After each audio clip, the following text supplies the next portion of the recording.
Tämän näköistä on Goalla. Olemme täällä jo toista päivää. Rankat vesisateet ovat olleet seuranamme. No just nyt ei ole rankkaa sadetta, mutta sadetta kuitenkin. Tässä on joku tämmönen puisto kaupungin hälinän keskellä.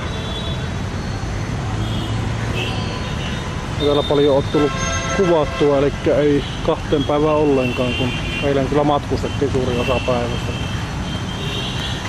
Tämmöisessä sateessa niin ei viitti kameraa juuri esille ottaa. Mutta tässä ajattelin, että nyt teen tämmösen ympyräkuvauksen.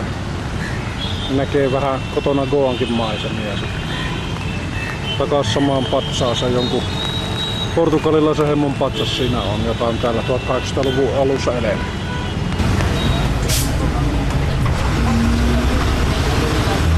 No niin, ostosreissu on suoritettu ja palaamme takaisin kohti hotellia.